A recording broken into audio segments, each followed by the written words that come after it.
This is going to be a fun, different topic.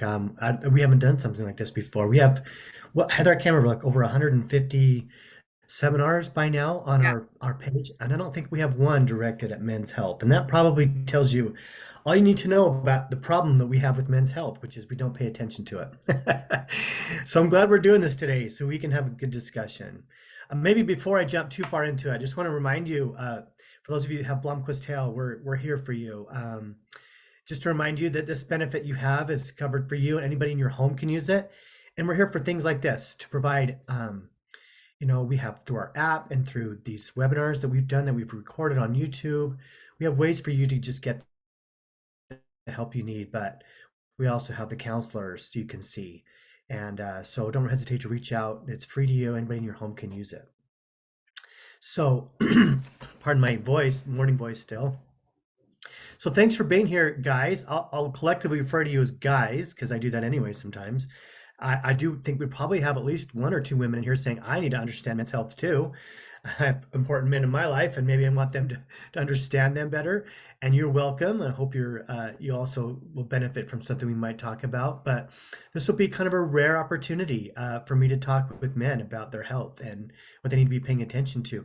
Let me just say I'm impressed that you're here. Good job. You're already one of the few, the mighty, who are willing to show up.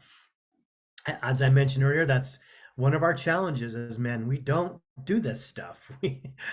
Sometimes I'm hesitant to do this. We just like to ignore our problems. I'm, I have my own stuff going on right now. I've got kidney stones, and my wife is like, "So you're telling me you have a 6 millimeter kidney stone, and you're just gonna wait for it? Shouldn't you be doing something about this?" And I'm like, "I guess I probably should. Maybe she'd have let the tripsy or something." But man, I just hate going to the doctor and all this stuff. So I fall victim myself to this ignoring my body and my mind and what's going on in my life and just sallying forth. And you know what? We're going to get into that. And I think there's something good about that, but we just got to keep that in check. So I'm going to go ahead and start presenting my slides here. As Heather said, you're welcome to chat. If you have a question and you want to talk, you can also just unmute yourself and talk with me. I love to have conversations with you. I don't want this just to be a lecture, but more of a discussion. If you have anything to offer or add, I'd love to hear from you. Just remember to mute yourself again so we don't hear you feeding your dog or yelling at one of your kids. Okay, so I'm going to go ahead and share my screen. Um, Here we are. So we're going to talk about your mental health. What does that even mean, right? That topic may have put a lot of people off. Mental health. That's already a big scary word, right? Term. And so we're going to talk about what that means and what the issues are that we're dealing with here. So, I got thinking as I was asked to present this, like, what does it mean to be a man these days, right? I mean, taking the bigger picture, look at this. I might surprise you with the angle we're going to take here. I'm not going to just get into depression and all the symptoms and stuff. There's a lot of general. We have seminars that are good for just depression in general, or anxiety, or all the problems of life. I'm going to take the angle of what's unique about men. What is it we face? And I'm going to go on a limb and say this is a hard conversation. It feels sticky and tricky to me, uncomfortable in some ways, and I almost shy away from the discussion because being a man these days is tricky for a lot of good reasons. History has judged us poorly in some ways, and in some ways positively, right? We are the Adolf Hitlers and the Genghis Khans of the world, and that's been pointed out to us. And there's these terms about toxic masculinity and the things that we face. But we're also the Gandhis and the Einsteins, and a lot of great things have come from men. And I think we can't shy away from that, ignore that, embrace that, and be proud to be men. But these are tricky times for men, I think. And so much that I love about being a man is what you see here. You see football, first of all, because I love football. That's not why I'm bringing this slide up, but I do happen to love football. And yesterday was a great day for playoff football. 3 games. It was fun. But you notice what the hell having these pictures have in common, what color they're wearing. Okay, that the Chicago Bears and the San Francisco 49ers and the New England Patriots do not wear pink as part of their costume, their uniforms.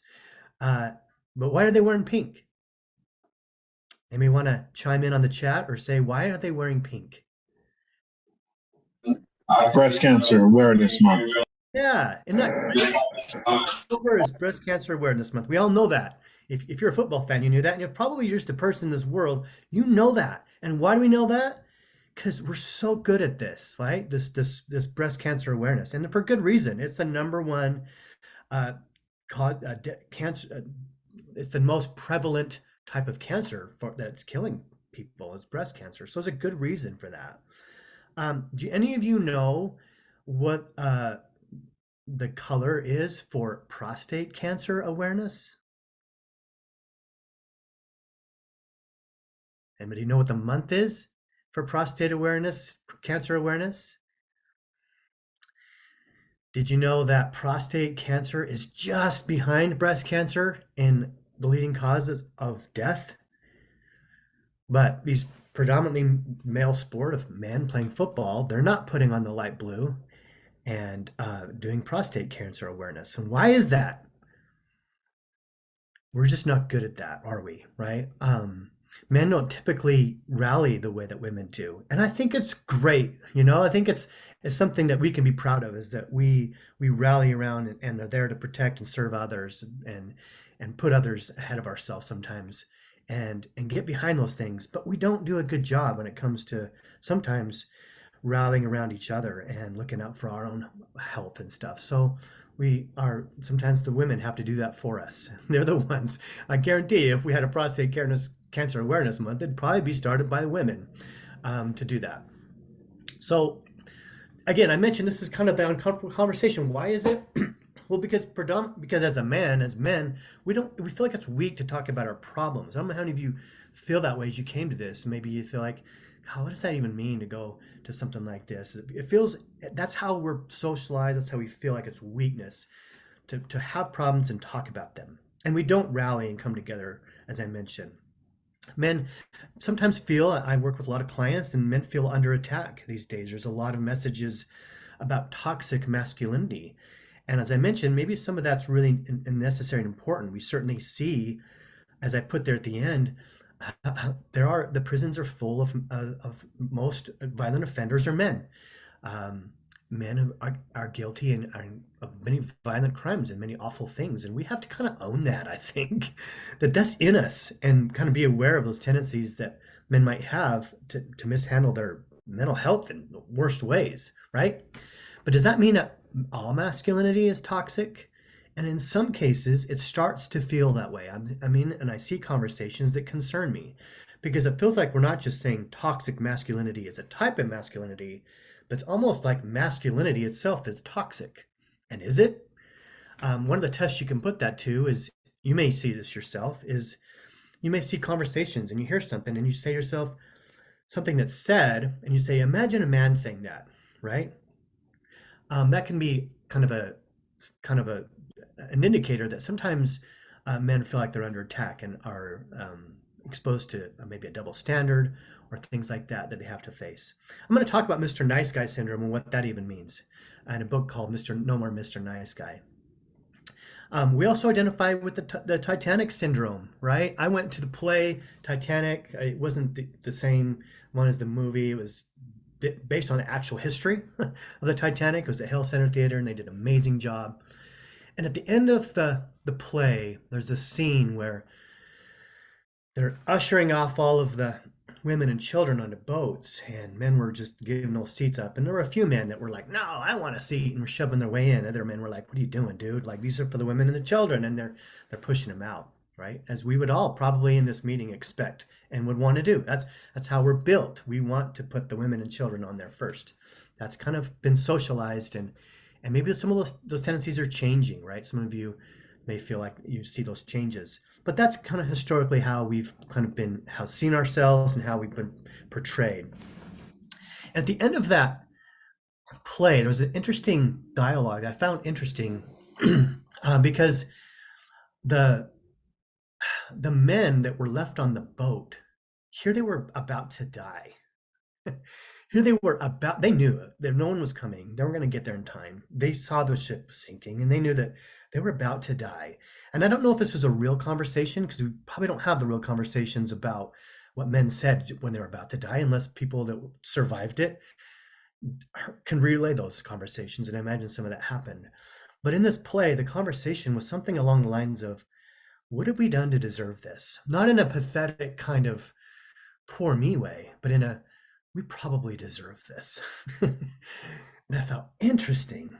Is that how we think sometimes as men? Do we take on our problems and say, I must deserve this? Because, maybe we could look at it and say men have traditionally been spent in war. And sometimes even in divorces, we feel like we're expendable. And so we kind of take on this, I don't matter enough kind of mentality. And we almost embrace that heroically, like, yeah, that's great. And we embrace that.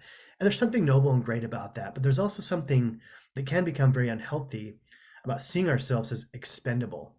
And why I think that matters now is we're not, thankfully, I'm not, and I'm not here to say that we still don't have it happen. We have wars. We aren't dying by the millions in wars like we used to.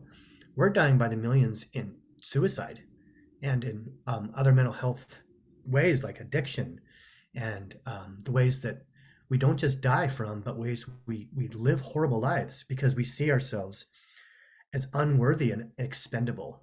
And I think that's one of the first things we have to tackle if we're going to talk about men's health is that idea that we don't matter, that it's all about other people. So that's the uncomfortable conversation, I think, but we've got to take it on and even be willing to matter in order to start to address our mental health. Let's look at the statistics and what they tell us. Men, we know this, you probably heard a lot of this. Men don't live as long as women, 5 years on average less than women. 1 in 2 men will develop cancer. Men have a high death rate for most leading causes of death. That's why the percentage of people on this planet is actually slightly lower for men. We're at 49% of the population. We don't live as long. We die of a lot of these things. And yet we're just a lot less likely to get help. It's this weird combination of having the most health problems, but not doing anything about it. And I've already illustrated that with the whole awareness campaign. Many of you hopefully are going to go get your prostates checked and get your colonoscopies and things because, we just don't take good care of ourselves. And I'm on top of that list of people who just ignore that. So again, I mentioned prostate cancer is almost as high as breast cancer.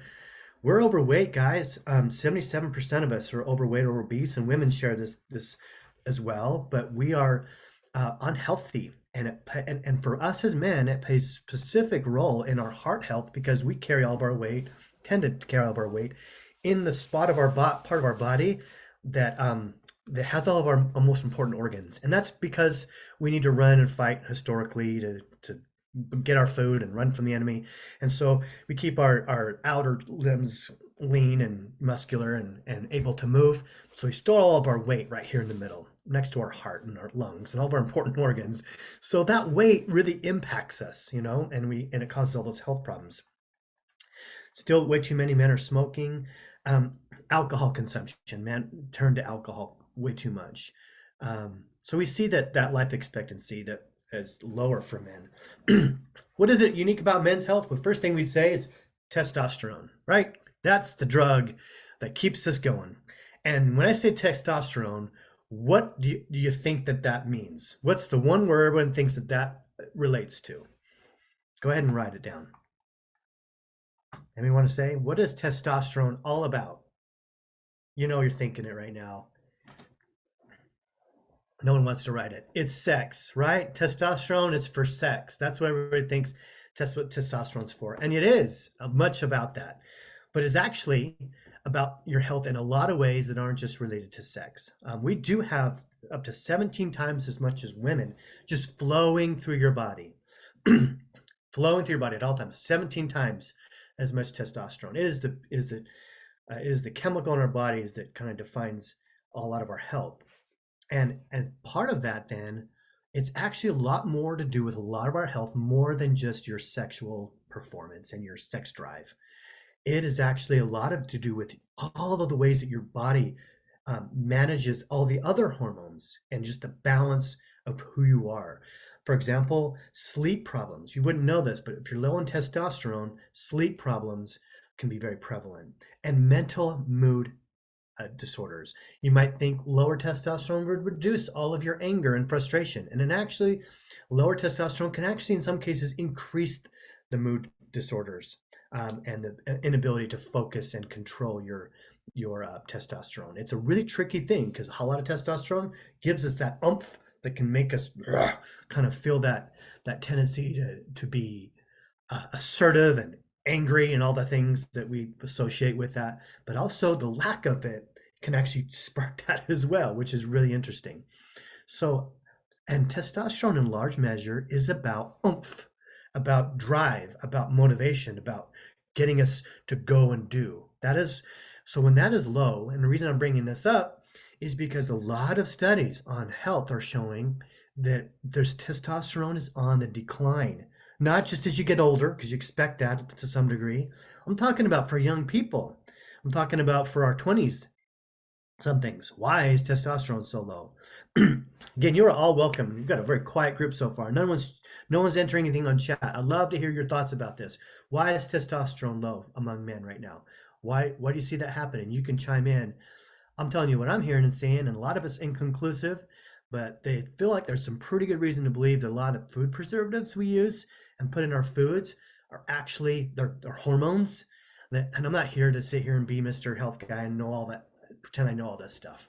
But I do hear those that maybe some of the hormones we're putting into our meats and things that we're doing in our ways that our grains and stuff are made these days may be impacting our hormones and bringing testosterone down.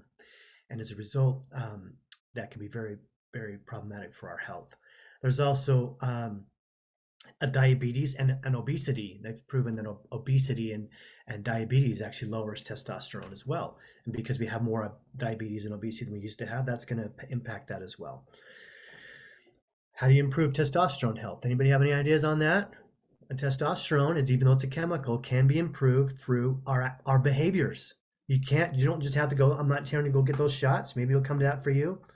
But it could be also come from, sorry, I saw a good comment here, which I want to address. And I'm actually just going to go to it because I forgot what I was going to say. Yeah, and that's the other thing I want to talk about, Justin, is that a low testosterone remember how I said behaviors can increase testosterone? Like exercise, it's proven to increase testosterone. You don't have to go get the shot. Maybe it comes to that for you, but it can also just be things like exercise and eating right, losing weight. But it also can be behaviors. We can lower our testosterone by the ways we tell ourselves to quit being men. And if social media, internet consumption, and things we do kind of take away our oomph, our masculine need for being productive and engaged and doing things, our body starts to produce less of it. So our own behaviors can reduce it and increase our testosterone use. I think it's a critical and important part of our mental and our physical health is watching our testosterone. And it's tricky because doctors don't only have a number you're supposed to have in your body. They have this huge range. They're like, you should be somewhere in this area. The best thing we can do is just try our best to improve our health and give ourselves the best chance to have good testosterone levels. Let's talk more specifically about our mental health.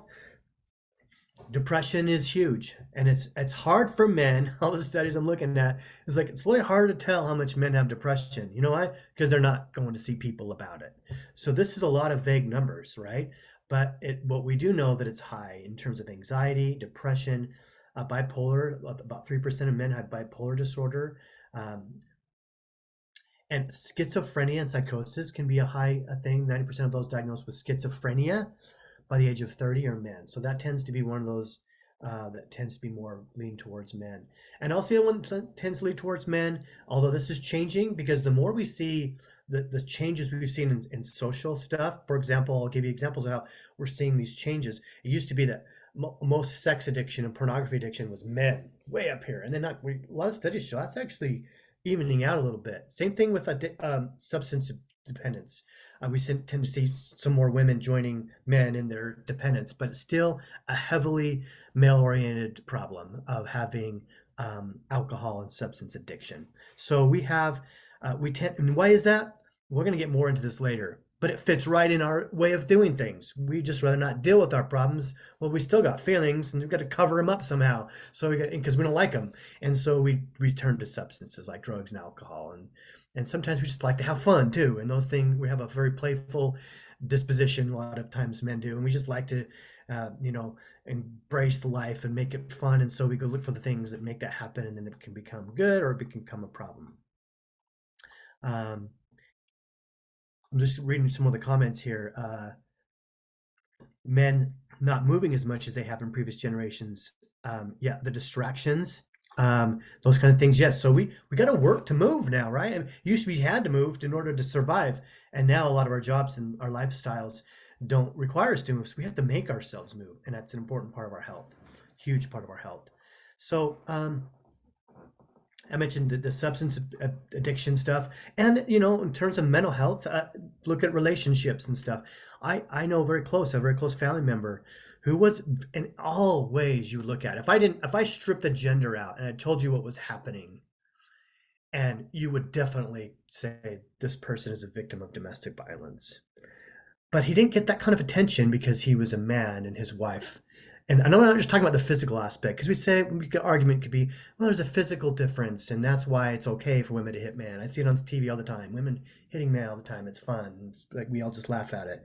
It's like, yeah, but how many times can you hit a guy before he wants to hit back? I worry about these messages we send and the ways that we portray violence, like we're making it okay in certain circumstances and not in others. And it's like, that's a tricky, slippery slope. Why don't we just say it's not okay, right? And then that's how we remove it. But even not just physically, the things we would say that she did to manipulate him and threatens, and the threats that were made and stuff, like he was in every way, like it almost killed him. Literally, he had a heart attack from his grief, and he was in his 30s from these challenges of being abused, and yet he didn't get the same kind of support and sympathy and recognition. And people even blamed him sometimes, like, well, maybe if you're just a better husband, like things you would never say to a victim of domestic violence.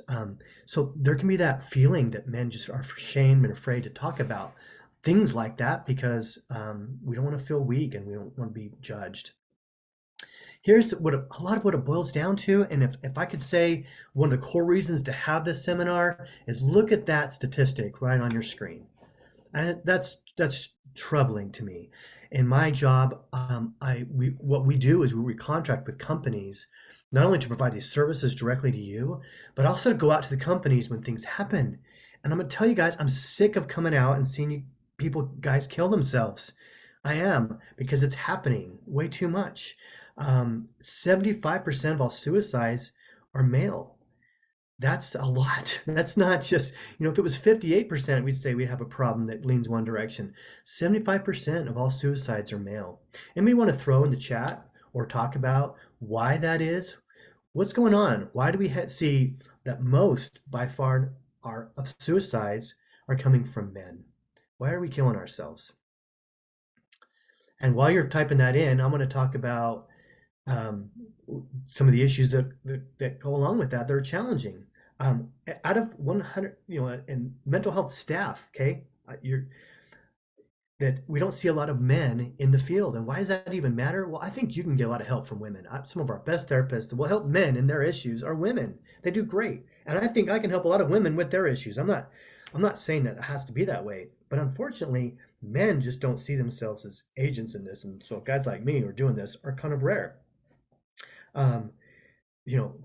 We just, as you can see by the statistic, we're not joining the force to help and speak for what's important. Unfortunately, there can be at times well-meaning but consequences of this. And I'm going to out somebody who outed herself. Have you all heard Brene Brown? I'm sure you probably heard Brene. If you're married, you've heard of Brene Brown, or you yourself may have loved her. I didn't. I have told my wife about Brene Brown. This is my job, but Brene Brown is an advocate and a huge popular. I love Brene Brown. I have a lot of her books, and I use her in a lot of my seminars, and she does a lot of great work. But in one of her seminars, she came forward and said, "I think I might not get men." And it was a very open, honest conversation she had. She says, "I wonder sometimes if a lot of the work I do on vulnerability and encouraging people to be vulnerable causes men harm that I don't intend.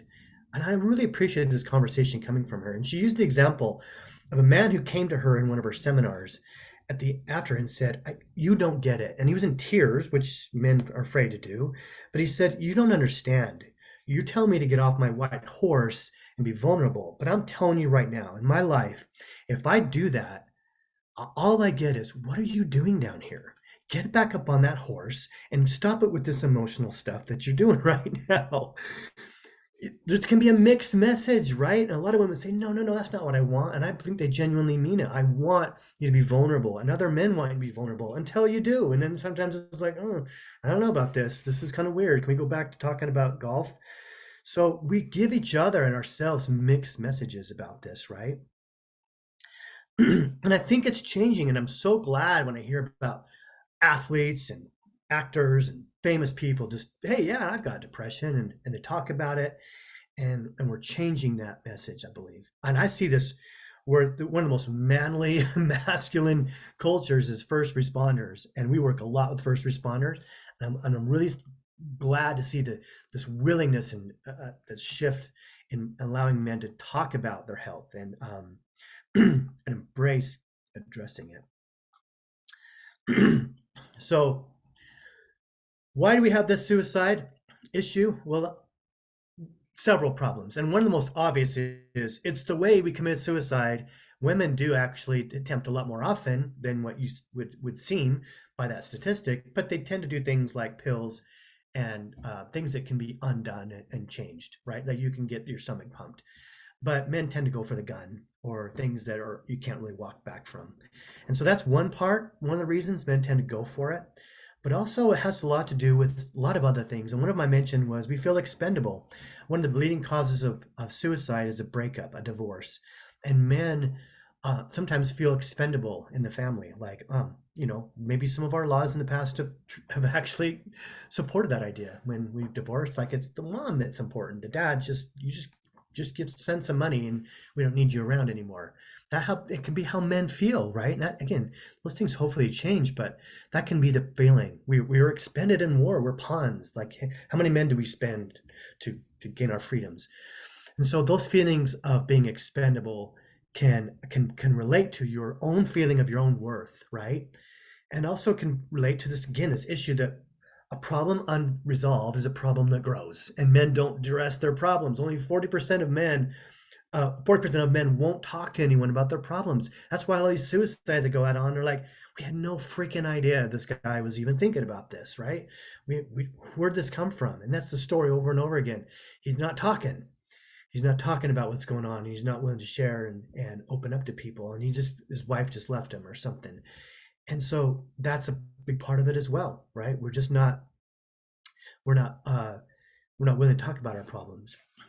Reading some of your comments here, I think these are good. I appreciate your contributions, you guys. And the reason we don't talk is, as one person pointed out, maybe we feel like people won't listen the way they would listen to a woman. And I gave you examples in someone I know, and you're right. I want to tell you you're wrong, but you're not.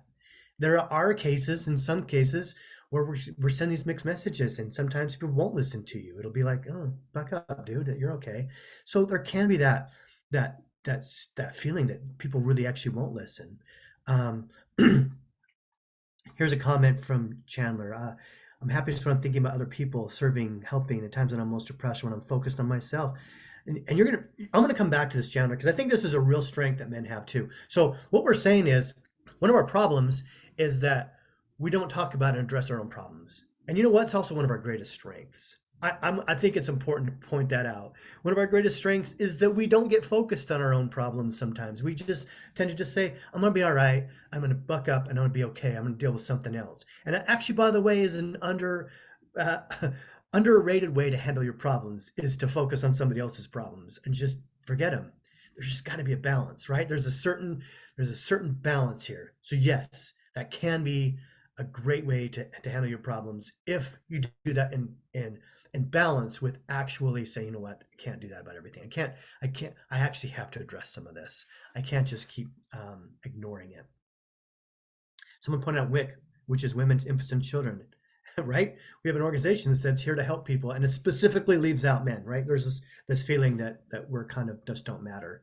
that continues. And I don't know that some of our current messages are not only that, but you men are the problem. You're the toxic ones. So that can be very hard for a man to feel like then he can get help. We tend to have this compartmentalization syndrome. One of our greatest strengths, I call it, start with the positive end of that, is our ability. Our brains are built in a way, let's just put it this way, women have 10% more white matter on their brain, which connects parts of their brain. That's why they multitask, and why you wonder why they always seem to be thinking about everything. Like, why is it even on your mind right now? We're doing this thing, right? Because that connectivity tissue keeps them very aware. It's hard for women to not pay attention to their feelings because it's more present. Men, we tend to have 10% more gray matter, which is the stuff organized, like the stuff that's like the where information goes. We're very information oriented, and we tend to be placed in one place, and that can be very healthy and great when you're getting a project done. Like, you can get focused and get it done, and it also allows us to put our problems aside for a minute. But then until we don't, we just let our problems build up. That's the compartmentalization syndrome. If you just let them pile up and become a mess because we don't pull it off the shelf when we need to be. Again, we're socialized to be tough. Some of the leading causes of suicide, anxiety, depression, all things that lead to suicide are financial strain. We tend to, if you walk into a house, and even in our modern day, we're all trying to be more egalitarian and balanced. But if you walk into a home, and even if the guy is in charge of cleaning the house and the woman's the primary earner, if you say your house, someone says the house is messy, studies show the woman's going to be the one that's going to take that personally, right? Like, oh, they identify that. Like, it's hard to just erase all this history of the things we identify with. Parenting, women tend to identify with the children and how they're doing a little bit more than men. In some ways, in other ways, men do. In productivity, men look at that. Women look in terms of how they treat people. Men, when it comes to financial strain, even if the woman's the primary earner, men sometimes still carry this feeling of like, oh, it's my fault, we're not making this. It's hard to erase all of that history. And so when there was financial problems, that's a huge leading factor in why men turn to just become very depressed, anxious, and sometimes turn to suicide. And I mentioned breakups. And I'm going to tell you right now, guys, one of the things that you can take away from this is if you see another one of your friends, a man or yourself, going through a breakup, divorce, separation, reach out. That's a huge trigger for people to get in trouble. I'm going to talk about Mr. Nice Guy syndrome. There's a book by Robert Glover called No More Mr. Nice Guy. In full disclosure, I haven't finished this book. And I'm going to tell you, there's things I really liked about this book, and other things I'm like, I don't know about that, right? I mean, it's provocative, makes you think about it. And even the title is provocative. No More Mr. Nice Guy. What's that all about? It sounds like this is going to be like hey, I'm not going to put up with your crap anymore kind of book and just be all angry. And it is anything but. And it's anything but pointing the finger at women or anything like that, which is how some people look at this book. In fact, and in traditional, I think, male fashion, it's very much like we're the problem, right? Because he talks about how what Mr. Nice Guy syndrome is summarized by one reviewer. And I pointed this out because I thought this is interesting to me.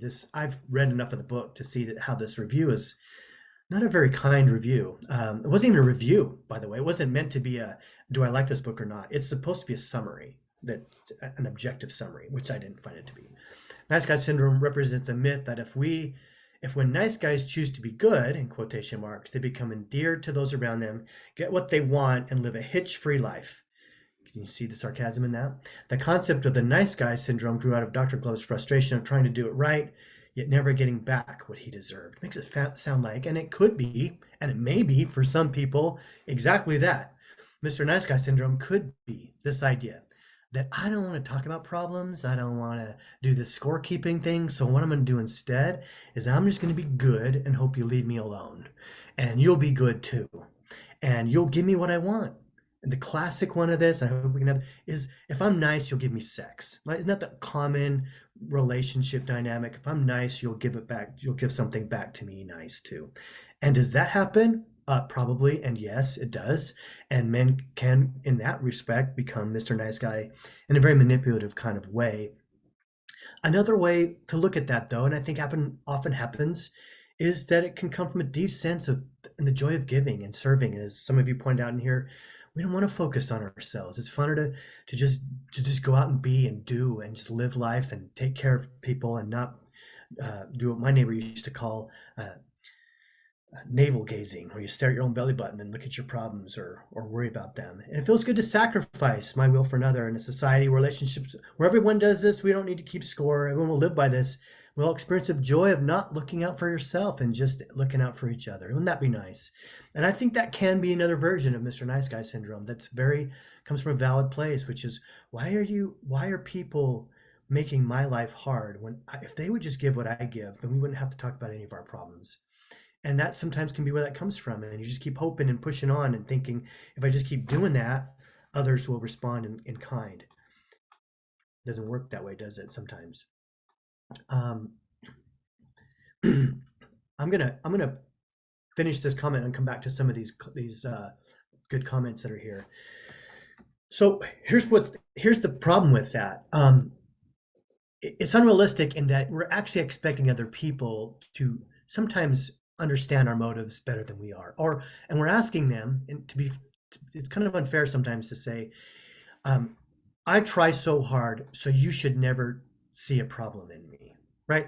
I just look, I work hard all day long, I give my best, so for you to bring up any problems is unfair because then you're just totally rejecting me. And that can be the feeling of Mr. Nice Guy syndrome. And that's not fair to our partners or other people, no matter what kind of relationship we're talking about. It's not fair. Can still have concerns. And we don't need to take it as like, well, then I guess you're not a nice guy because there's a problem. Maybe it's not realistic to not talk about problems. Maybe we should let other people and ourselves say, no matter how hard you're trying to be the good person, there's still gonna be problems and we still need to talk about them. So first of all, Mr. Nice Guy syndrome might not be very realistic from that sense. And also, people aren't always going to know your motivations and see that. So we can get caught off guard. Here's where it becomes a problem. You get caught off guard and we develop resentment because you're like, I'm not bringing up your stuff, but you're bringing up mine all the time. And that starts to build resentment. And that's getting with the depression. It becomes internalized, or you see yourself as a problem, maybe insecure and afraid to bring up conflict. And instead of taking things straight on and talking about them, this is where it becomes a real problem. It's where you might turn to just taking care of yourself otherwise. Like, I'm going to go out and drink or have an affair or do something that's going to be not healthy, but I can't take on my problem directly. So I just go get my needs met some other way. And also, as much as you might think so, and I'm kind of talking about relationships right now, because that's where Mr. Nice Guy syndrome kind of comes out. Your partner doesn't necessarily want that. She doesn't want you to be, or he, whatever kind of relationship you're in, they don't necessarily want you to always be passive and just listen to they need you to see that you are strong and that you have your own opinions. And so just good listening is an important skill, but also sometimes, being assertive and being willing to talk about your own problems and stand up for yourself in appropriate ways, actually, it can be attractive in the sense that you are not perceived as just a pushover and somebody who can be manipulated. So we've got to be willing to kind of have those hard conversations, okay? Let me come back and reflect on a couple of these comments. These are some good stuff that you guys are coming up with, and we could probably just sit and talk about them, but someone brought up generational trauma, right? And it's true that we tend to, instead of teaching children or learning ourselves how to regulate emotions, the child's taught to suppress them because emotions are bad. That's certainly an issue that we see, that we as men certainly internalize. We're not supposed to talk about these things. Good discussion there. So we need to learn to accept our emotions and talking about them. One thing before we get too further down that path is I want to talk about is the mind-body connection. One of the best things I can tell you as men to do that's really seems to be, and I don't want to say it's not important for women, but there do seem to be some studies that point to for some reason, the specific and important nature of our physical health as it relates to our mental health. And it could be related to just how we see ourselves, and men need to feel productive and strong, and we want to feel strong emotionally. We need to feel strong physically. But there's definitely, I've already brought up the issues of testosterone and some of those things, but there's certainly a strong link. And when we see more than ever the poor health that we're living longer than we ever used to live in the history of this earth. If you took all the people who ever turned 65 and added them up in the history of this planet, over half of them are alive today. We're living longer, but we're not living well. We are at a younger age, immobile and not active and and struggling to be healthy. So one of the best things I can tell you to do for your mental health is to take care of your physical health. You will boost your testosterone, you'll boost your self-esteem. Studies on muscle strength, particularly for men. We often focus on cardiovascular strength, but Mike Matthews is one of the leading people I've listened to on this. He did a lot of research-based stuff on this. Talked about the importance of muscle strength. And I'm not talking about becoming a bodybuilder. Maybe that's your thing, and that's cool too. But really focusing on muscle strength and how it affects all other aspects of our mental and emotional health. Resilience. This idea of resilience is something that we all want to have. It's this ability to take on life and not let it knock us down. And one of the greatest things that we have in men is in the ways that we're built, in ways we're socialized, their ability to just forget our problems and move forward in life. But as I mentioned before, it's also one of our greatest weaknesses. So where is the difference? How do we make it our strength instead of our weakness? And I think the answer is complicated, but also simple. We could get into the complicated aspects of that, but the simple version of that is just pay attention. Pay attention. Do something that's hard for us to do. Pay attention. Sit with yourself and listen. Don't just compartmentalize everything all the time. Take the time to sit down and listen to what's really going on with you. And if you'll just start listening to yourself first, then you can start letting other people in too. But you got to start to just listen. And that's what emotional intelligence is, the ability to see internally and recognize and have emotional integrity, to know that what I'm putting out there matches what I feel inside. And I have access to it. I'm aware of it. I'm not the last person to know when I'm angry. I'm not the last person to know when I'm suffering. I pay attention. And it's not weakness to do that. In fact, it is strength to face stuff, right? Would any of you think that the hero in the movie is the one who runs away from all the problems, but does it with a cool smile and a sweet looking ride? No, you would say it's the guy who pays attention and addresses the problem. We know that about conflict and about other things, but when it comes to our own demons and the problems we face, we think it's different. We think it's strength to ignore, and it's not. I'm here to tell you, that's actually kind of cowardly, if I'm being quite blunt about it, to ignore our mental and emotional needs and pretend they're not there. Pay attention to them. Stoicism, the Greek Stoicism, isn't just stoic doesn't mean to ignore your feelings. It means to completely be aware of them and to digest them in a way that allows you to be in control of how you let them out. See how that difference there is? I'm not ignoring them. I'm facing them, and I ingest them, and I let them out in the ways I choose. I'm staying in control of that and not let them control me. Because the irony is the people in prison and the people with addictions are the ones who are pretending not to have emotions to the point where they can't ignore it anymore and they lash out in unruly ways. That's the people that you don't want to be, that we're afraid of. That's what toxic masculinity is when you don't address your actual masculinity and face your stuff.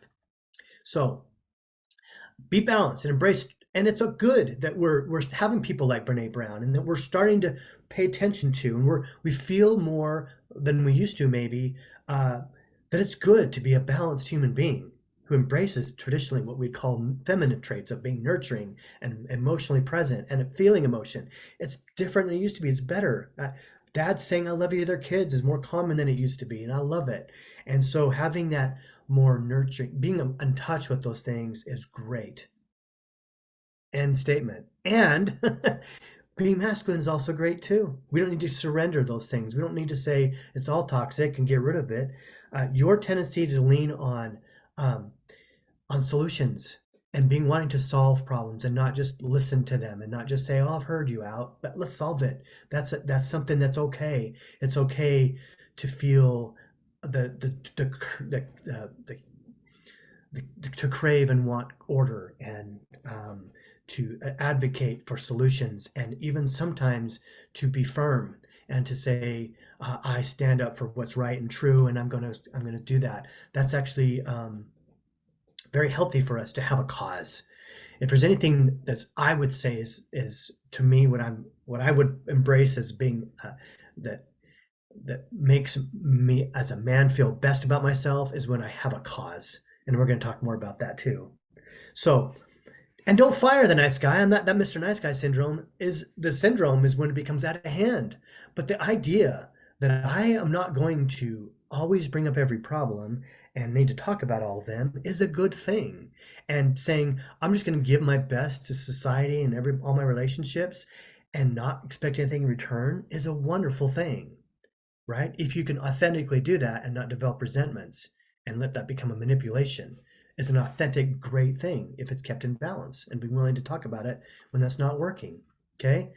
I went through a personal battle. I don't mind being a little personal because I'm going to ask you to do it. I'm going to do it too.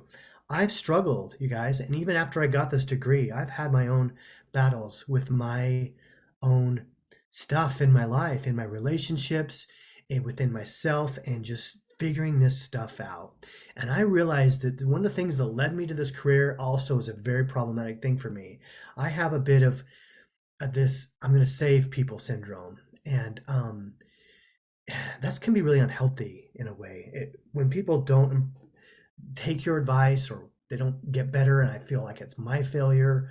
When I have my own problems that are unsolved and I feel like I had to be perfect in order to help other people, man, the shame that I felt and the things I've dealt with, that toxic shame can be so disabling and just cause you to just kind of lose sight of things to the point where I can relate to those who don't feel like they want to live anymore and don't think this is a, that's, you start to lose hope in this world. And man, the discovery I made when I discovered these two rules I live by, that I don't need to know all things. And I know that that may not seem to fit that, but you know what it did for me? Because for me, this desire and this sometimes overconfidence in what I thought I knew and what I think I needed to know, fueled my problem and made me, and I realized that's an unhealthy need to need to know all things. And two, as an extension of that, to fix all things. It is not for me to solve everybody's problems. And when I did that, ironically, instead of what that might sound like is giving up and just, I don't need to know anything, I don't need to fix anything, I'm just giving up. That could be one way to look at that. I didn't look at it that way. I said, wow, by surrendering those two needs, I am free now to see myself more clearly. I don't need to be perfect. I can see myself more fairly when I really surrender that need. I don't need to solve everything. Allows me to actually venture in and help solve things without this intense pressure, right? That we put on ourselves. That's why athletes all the time, it's like, there's a battle, like, who does this game matter more to? And if you're the team that the game matters less to, you're going to do better. Have you noticed this? Like, it's too important to them. They're going to struggle. Like, you got to not let it matter so much that it defines you or this moment. And so that you can then be free to make mistakes and to venture in and experiment and give it your best and enjoy when you succeed and not just always have this constant punishment for when you don't. So that paradox is, for me, it's been proven true, is that I have found through studying things like Taoism and just Stoicism and my own religious convictions, I just kind of came to this place where I'm like, I don't need to know all things and fix all things, but I feel like I actually know more and can fix more when I said those things to myself. What we often see is that we have a connection disorder. And I was at an alcohol substance dependence disorder conference when somebody who themselves been through this journey of addiction and also is now treating it really said this, and it really stuck with me, and said we should probably be renaming all of our addiction disorders. Instead of calling it alcohol dependence disorder, we should call it connectivity disorder. And I'm like, that's interesting, because when you really boil down many of our problems, and I would include now depression and anxiety as connectivity disorders, we're not connected. And you might say, well, I guess I want you to broaden your that term connectivity to within yourself as well. We're not interconnected. We're not well connected to our own selves, our own needs, our own wants, our own drives, our own emotions, our own all those things that are part of who we are, and we're not connected to other people. We disconnect. We take compartmentalization to the extreme where I'm not even aware of parts of myself. I don't let other people see them. I keep them on the shelves, and it's a big, giant mess that I have to try to balance here. That by learning to reconnect with ourselves, with each other, we find our humanity, we find the stuff of life, and we venture into solutions. So what we've seen is that the statistics on this show that men over-identify with their marriages. So when they break up, yeah, we might say that's surprising because women seem to be have in a lot of our marriages be the ones that are they're disenfranchised or unhappy and feel like their emotional needs aren't being met. Isn't that the stereotype? Women have the more emotional needs. That's not always the case, but that's what we sort of sometimes see is so like, well, then aren't women over identifying? Actually, women tend to be a little bit better at seeing all parts of their lives. And as I mentioned, with the white connectivity, they see it all together. They don't over identify with this being my identity. Men sometimes make their marriage their identity, even if it's a bad marriage, even if it's a marriage where there's not emotional connectivity. Just having a companion is a part of who they are. So when that is lost, they feel lost and they feel expendable, as I talked about before. So what we need is the courage to go deep and to truly connect. And I said it's first with yourself and be willing to have emotions and to feel those things and not let them rule us, but also don't let them go unnoticed. And then also connect with other people. And as we've already highlighted, that's hard. And as some people said, it's hard to find those connections. Not all people are good at that. Not all people are willing to have those connections. We aren't good at this, guys. Women, all they got to do is say, I'm struggling. And there's an army of women around them ready to help. And I'm not saying guys won't do that, but you know what your guys will probably do is they'll probably say, let's go golfing or let's go play pickleball or let's go play video games. And you know what? Sometimes I get some good healing through just being like, I don't need to talk about it. I have a game night I do with my friends and I heal from that. I'm like, we didn't talk about a lot of important things. We talked about things that are important to us, but there's healing in that. That's good. That's good stuff. And yet also, sometimes we got to be willing to just sort of like say, and let's talk about important other things that are personal. And be willing to listen, being willing to talk. There's things popping up and speaking of the internet and some of the problems that we've already highlighted from that. There are good things coming of that. I was recently at a suicide convention. I got to hear from one of the founders of this group called Hear Brotherhood. You could probably figure out from the way the title is there that it's a play on two words. Here for you. I'm here to hear you is kind of what that means. And they have this app you can get on your phone, and it's a brotherhood, and you sign a pact to be there for each other. And so I recommend that. It's a good way to connect online to people, and there's other things like that. Reach out for counseling. That's what we're here for. Let us help you be heard. Certainly, some counselors will be better than others, and you got to be willing to, just like with doctors, talk to some and see if they're going to be a good support for you or if they're going to just make you the problem. Hobby groups are great. It's a great way for men sometimes to collect and be together in hobby groups. And again, to find that balancing act, because I'll relate back to that story. That guy who said, to Brene Brown, I can't get on that horse. I can get off that horse. I'm here to tell him, yes, you can. And even if the people in your life won't accept you for that and won't listen, and they're giving you mixed messages, which is be vulnerable and tell me your emotions, but then don't get back on your horse. Be willing to say, you know what, you want me here, and I'm going to stay here, and you're going to listen in nice ways. And I get to be vulnerable and not just be told who we need to be, but be willing to advocate that, I need to both be the man on the white horse and the man needing the hero. And that's okay. That's not just okay. It's essential.